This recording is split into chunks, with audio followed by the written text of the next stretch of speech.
So, I'm going to try to film this assembly of a S300 John Deere turbo with the VNT exhaust housing. This will just be assembling the exhaust and VNT bits. I see there's 6 holes in here. 3 of them are factory. The other 3, due to the orientation of the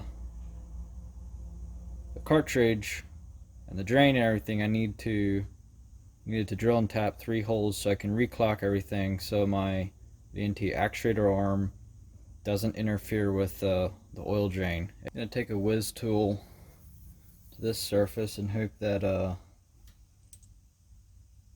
it keeps it from getting tight. I'm going to take a soda blaster to this also, so I'll be back. So, hit this with a baking soda blaster. Didn't clean up as nicely as I would have liked, but I guess it is what it is. So, and this I just cleaned up a little bit. Hopefully it works.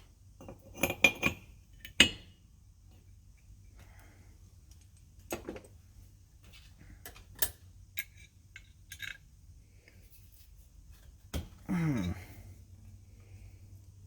gonna set it in crooked.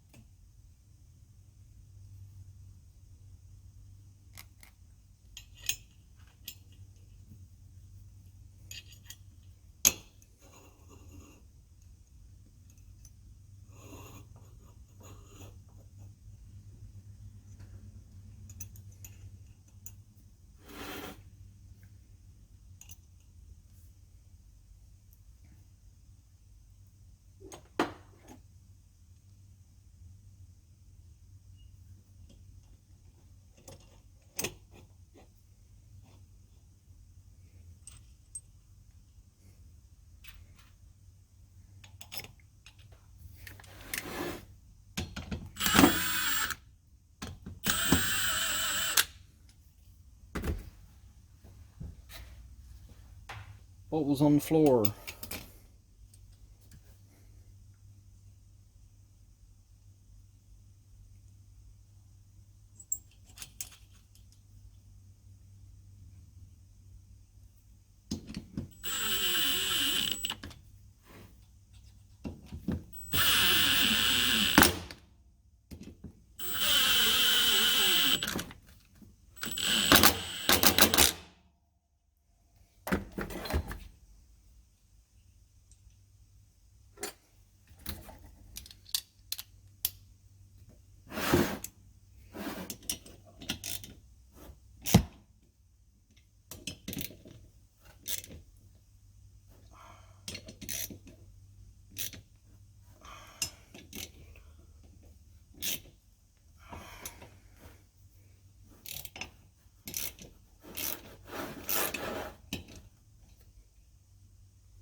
Well, they all move freely. It's how they're supposed to be. These bolts are tiny. When I break one, it's going to be a real headache. Now, this is what you'd call a unison ring. And I'm going to try to find its correct position. I think I set it for here.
there's our unison ring.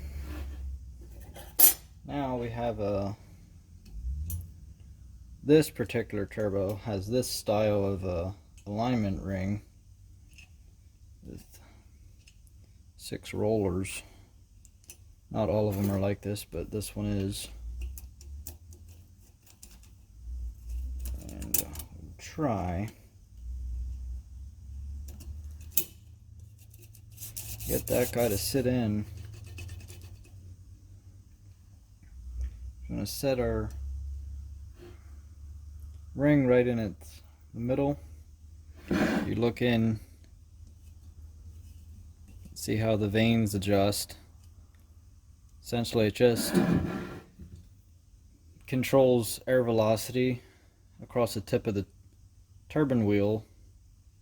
When you put the vanes like this, the air velocity is highly increased, and the air angle of attack, as I call it, hits the side of the turbine wheel, speeds it up.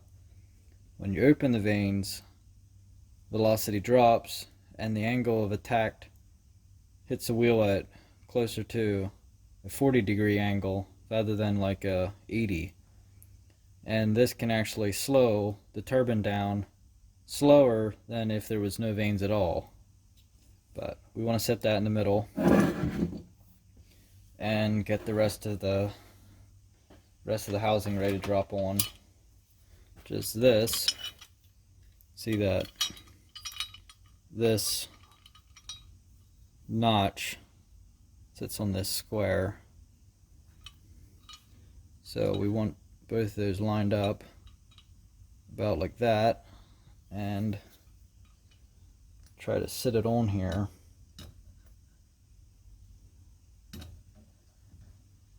Oh, I belong here.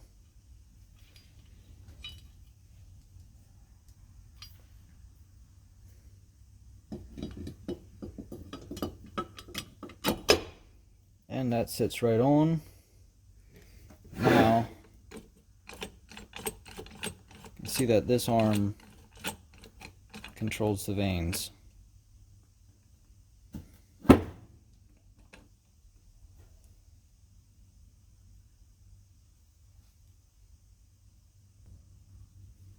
Okay, I just double checked. I thought I'd goofed up, but I hadn't. It was just sticking a little bit. So the reason at the beginning of the video I said about those 3 holes, if you picture this as the part of the turbo not moving, and this guy coming around down to the bottom here, that's if you've used the factory holes, this will be down here. And the way I want to mount in my car is with the manifold, this is up and down, and the drain would have hit right here. So I moved this so the drain can go right here. My actuator will be mounted about over here. So I just have to pop the 8 bolts in, and this housing will be done.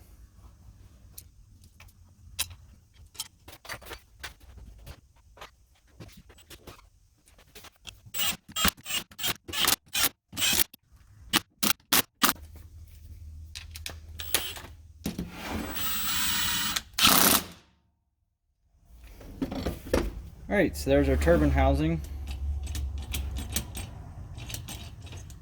I will have to build a stop screw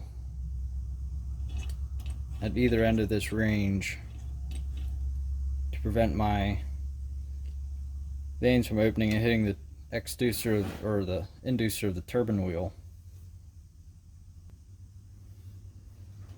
Here, my rebuilt cartridge that's uses the same bearing kit as any standard S300, so there's no point in showing how that gets rebuilt. But it just sits in here. There's 2 retaining plates.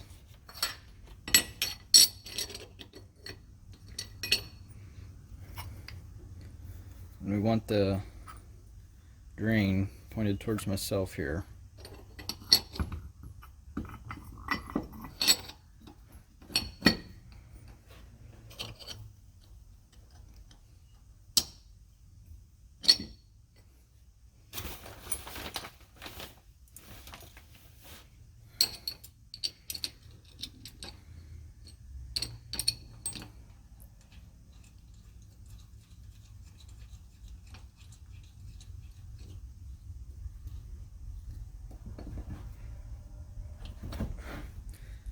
just finger tight, because I will have to have these out for when I mount the turbocharger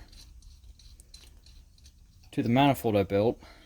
And I also built a brace that comes off the engine block that actually bolts to the oil drain for additional support.